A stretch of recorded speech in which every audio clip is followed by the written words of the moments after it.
जय श्री राम। आज हम बात करेंगे शुक्र ग्रह के लक्षणों के बारे में। यानी हमारा ये वीडियो पूर्ण रूप से शुक्र ग्रह पर आधारित है।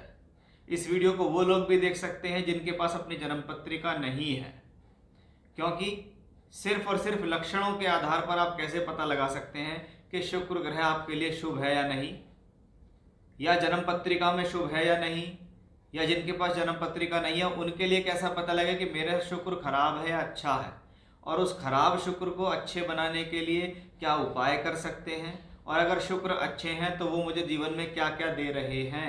ये सब कुछ इस वीडियो में बहुत विस्तार से मैं आपको बताऊंगा, इसलिए वीडियो में अंत तक बने रहिएगा जिससे आपसे कोई भी जानकारी ना छूट जाए। पहले हम बात करेंगे एक लक्षणों के आधार पर शुक्र ग्रह को कैसे पहचाना जा सकता है कि ये ग्रह आपके लिए शुभ है या अशुभ है। सिर्फ लक्षणों के आधार पर, अगर आपके पास आपकी जन्म पत्रिका भी है तो आप उसको साइड में रख दीजिए, सिर्फ इस वीडियो को सुनिए। इसमें जो जो चीज़ें मैं आपको बताऊंगा उन चीज़ों को मैच करके देखिए तो आपको पता लगेगा कि शुक्र आपका बली है या कमज़ोर है। देखिए, सबसे पहले कोई भी ग्रह होता है उसके अपने कारकत्व होते हैं। जैसे हर व्यक्ति का अपना एक स्वभाव है, उसकी क्वालिटीज़ हैं, उसके गुण और अवगुण होते हैं। ऐसे ही हर व्यक्ति विशेष के जैसे गुण अवगुण होते हैं, ऐसे ग्रह के अपने अवगुण होते हैं, ग्रह के अपने गुण होते हैं। अब जिनके लिए शुक्र पीड़ित है उनको उसके गुण नहीं मिल पाते हैं, फिर उसको उसके अवगुण मिलते हैं, उनके गुणों में कमी मिलती है। देखिए, सबसे पहले शुक्र ग्रह को धन का कारक भी कहा गया। जैसे गुरु ग्रह को धन का कारक कहते हैं, इसलिए फाइनेंस, पैसे की लिक्विडिटी और पैसे का स्थिर होना, क्योंकि काल पुरुष के दूसरे घर का स्वामी शुक्र है, इसलिए बहुत बार जीवन के अंदर धन के साथ सुख साधन को जोड़ना शुक्र ग्रह से देखा जाता है।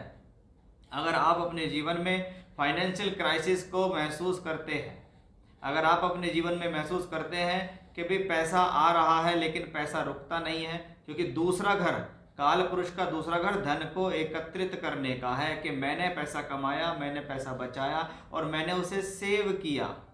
ये कहाँ से आता है? ये शुक्र ग्रह से आता है, क्योंकि शुक्र ग्रह दूसरे घर का मालिक है। दूसरे घर में पैसा एकत्र होता है और 11वें घर में पैसा कमाया जाता है, क्योंकि लगन से दूसरा भाव पैसा एकत्र करने का है और दशम से दूसरा भाव पैसा कमाने का है। इसलिए शुक्र ग्रह को दूसरे घर का स्वामी कहा गया है काल पुरुष में, इसलिए उसको हम धन से जोड़ते हैं। अगर धन संबंधित समस्याएं जीवन में लगातार बनी रहती हैं, घिरी रहती हैं, और आप जीवन में कोशिश करते हैं कि मैं अपने उस धन से सुख संसाधन नहीं खरीद पा रहा हूँ, मैं चाहता तो हूँ कुछ करना, मैं कमा तो रहा हूँ लेकिन उस कमाई से पूरा नहीं पड़ रहा और उस कमाई से मेरे जीवन में सुख संसाधन नहीं खरीद पा रहा हूँ, तो समझ लीजिए शुक्र ग्रह आपके लिए पीड़ित है। और यदि आप अपने द्वारा कमाई हुई धनराशि से अच्छी लग्जरी घर के अंदर खरीद पा रहे हैं, क्योंकि शुक्र का सीधा संपर्क कैसे होता है? भौतिक सुख संसाधनों से होता है, लग्जरी से होता है, इलेक्ट्रॉनिक्स आइटम से होता है कि घरों में एसी लग रहे हैं, अच्छी मोटरसाइकिल है, अच्छी गाड़ी है, अच्छा वाहन है। ये सब चीज़ें कहाँ से आती हैं? शुक्र ग्रह से आती हैं।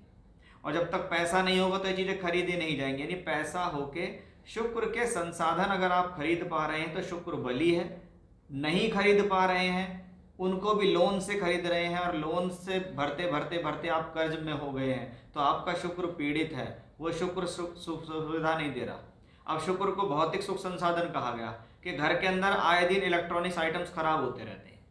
कभी बाइक खराब होती है, कभी स्कूटी खराब होती है, कभी गाड़ी में कुछ लग जाता है, कभी एक्सीडेंट हो जाता है, कभी घर के इलेक्ट्रॉनिक इक्विपमेंट्स खराब होते रहते हैं। तो समझ लीजिए शुक्र ग्रह आपके लिए ठीक नहीं है। शुक्र को ज्ञान से भी जोड़ा गया, जैसे गुरु को कहते हैं देवताओं के आचार्य, इसलिए शुक्राचार्य भी हैं जिनको मर्त संजीवनी विद्या का एक ज्ञान था। अब ये शुक्राचार्य ज्ञान के प्रतीक है। शास्त्र कहता है जिनका शुक्र अच्छा होता है, क्योंकि शुक्र को कहा जाता है देवी का प्रतीक, और देवी कौन है? माता सरस्वती।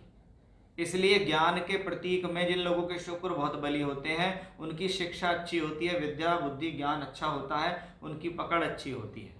और जिनका शुक्र पीड़ित होता है उनकी एजुकेशन भी कंप्लीट नहीं हो पाती, उनको एजुकेशनली प्रॉब्लम होती है और उनकी ज्ञान में भी कमी रहती है।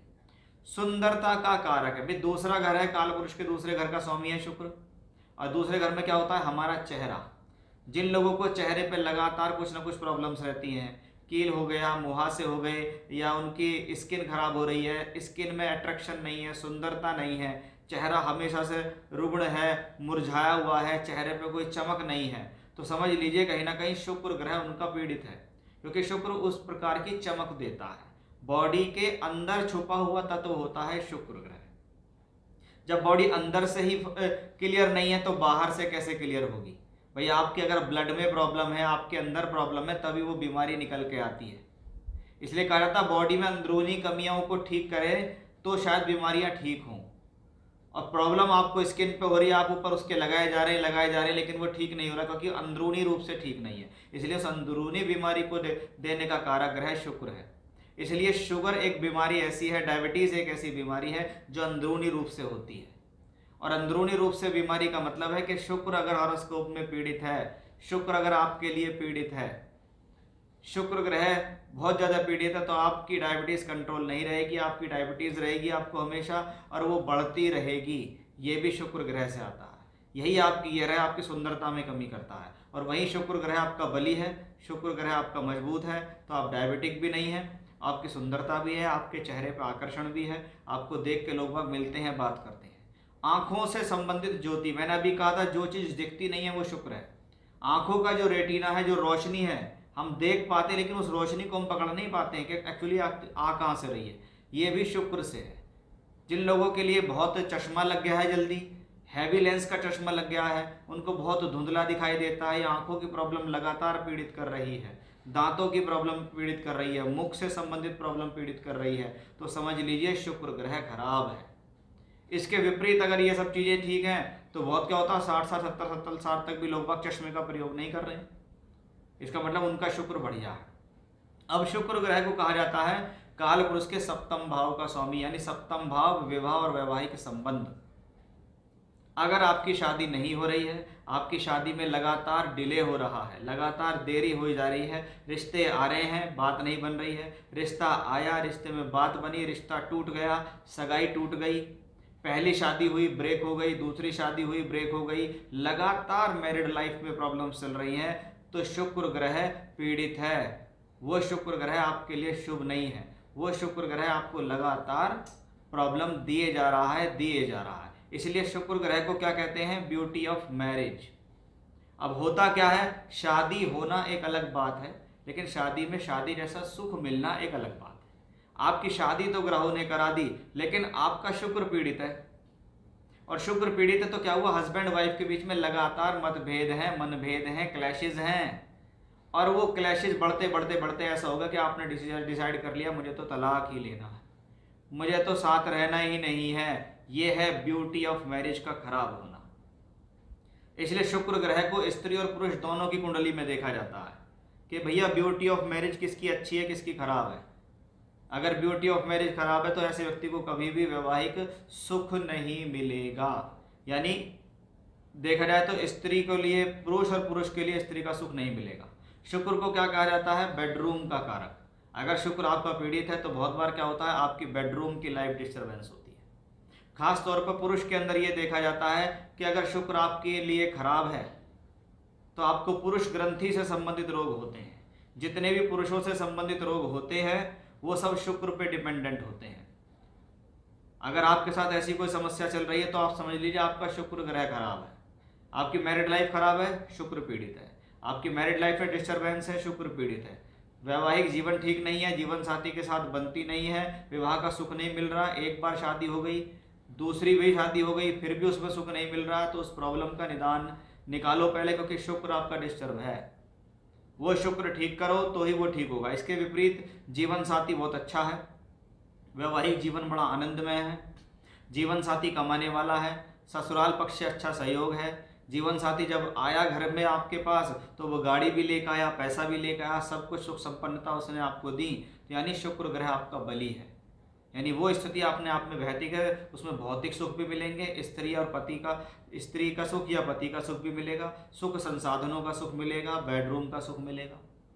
आकर्षण भी शुक्र ग्रह के अंदर आता है। अगर आपकी बॉडी के अंदर कोई आकर्षण नहीं है, आपके चेहरे में आकर्षण नहीं है, आपके व्यक्तित्व में आकर्षण नहीं है, आपके बोलने चालने में आकर्षण नहीं है, तो आप समझ लीजिए शुक्र ग्रह आपके लिए अनुकूल कार्य नहीं कर रहे, वो आपके लिए खराब है।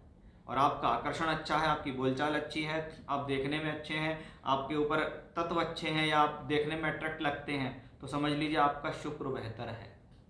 वहीं स्त्री और पुरुषों के अंदर मैंने अभी आपको बताया जो यौन रोग होते हैं उसका भी कारक ग्रह शुक्र होता है। अगर कोई भी प्रॉब्लम स्त्री या पुरुष को यौन रोग संबंधित है तो आपका शुक्र डिस्टर्ब है। आप शुक्र को उपाय कर सकते हैं, उससे उसमें उपाय करने से आपको काफ़ी फायदा मिलेगा। जिन लोगों के वाहन चोरी हो जाते हैं, वाहन का आए दिन एक्सीडेंट होता है, वाहन टिकता नहीं है, किसी न किसी रूप से जीवन में समस्या चलती रहती है, तो भी हम कह सकते हैं आपका शुक्र डिस्टर्ब है। या जिसके पास 3-4 अधिक वाहन है, बहुत सारे वाहन का प्रयोग कर रहा है, सबसे लग्जरी मिल रही है, तो ऐसे लोगों के शुक्र अच्छे होते हैं। तो ये सामान्य लक्षण हैं जिनको अगर आप देख लेते हो तो आप उस चीज़ों में समझ जाओगे। अब कुंडली में कैसा पता लगाएं? कुंडली में शास्त्र कहता है शुक्र एक शुभ ग्रह है। ये शुभ ग्रह काल पुरुष के दूसरे 7वें घर का मालिक है, जो कि 6ठे घर में नीच का माना जाता है। इसलिए शुक्र ग्रह को 6-8-12 में नहीं होना चाहिए। सबसे पहली बात, क्योंकि ये मैरिज का कारक है, ब्यूटी ऑफ मैरिज का कारक है, ये 6-8-12 में नहीं होना चाहिए। 6-8-12 में है और अगर पीड़ित है तो पहले तो शादी नहीं होने देगा, शादी कराएगा तो शादी में डिस्टर्बेंस कराना शुरू कर देगा, हेल्थ इश्यूज देगा, आपको आंखों के रोग देगा, त्वचा के रोग देगा, यौन रोग देने में सक्षम है। 12वें घर में शुक्र बैठा हुआ हो, मित्र की राशि में हो और उच्च का हो, तो यहाँ कहा गया है कि शुक्र अच्छा होता है, क्योंकि 12वां घर शुक्र के मतलब का घर है, क्योंकि वहाँ जाकर हम सो जाते हैं। रति सुख हमें 12th हाउस में मिलता है।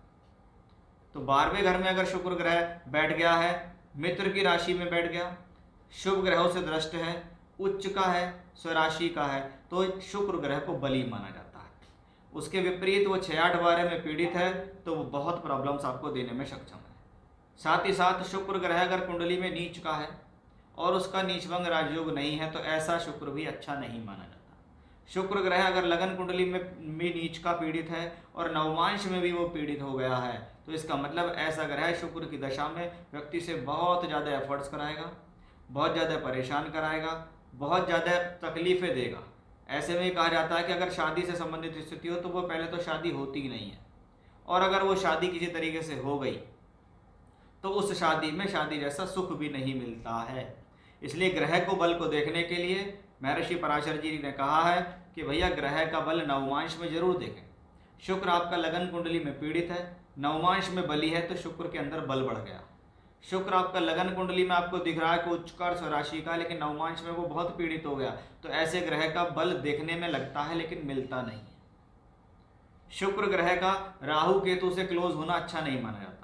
कहते हैं कि शुक्र शत्रु राशि में बैठा हो, राहु के निकट हो तो ये खराब है, क्योंकि राहु का काम है ग्रहण लगाना। फिर वो आपको राहु ग्रह शुक्र के सभी कारकत्वों पे ग्रहण लगाना शुरू कर देगा। और शुक्र के लिए मैं हमेशा से कहता हूँ भैया, सबसे पहले मैं शुक्र ग्रह को लेकर चलता हूँ ब्यूटी ऑफ मैरिज। जिन जिन भी लोगों की हॉरोस्कोप में शुक्र पीड़ित है उन लोगों की ब्यूटी ऑफ मैरिज खत्म होती चली जाती है। वही बात कि शादी तो हो गई है लेकिन अब शादी में धीरे धीरे धीरे करके शादी का सुख नहीं। उसके पीछे रीज़न ये भी हो सकते हैं कि वे स्त्री या पुरुष के बीच में जो सेक्सुअल रिलेशनशिप्स है वो कामयाब नहीं है। ये भी बहुत बार ऐसे रीजंस देखे जाते हैं। अब अगर शुक्र आपकी कुंडली के अंदर केंद्र या त्रिकोण में बैठा है, मित्र की राशि में है, केंद्र त्रिकोण के मालिकों के साथ है, उच्च का है, स्वराशि का है, मालव्य राजयोग बना रहा है, तो शुक्र के सभी कारकत्व मिलेंगे।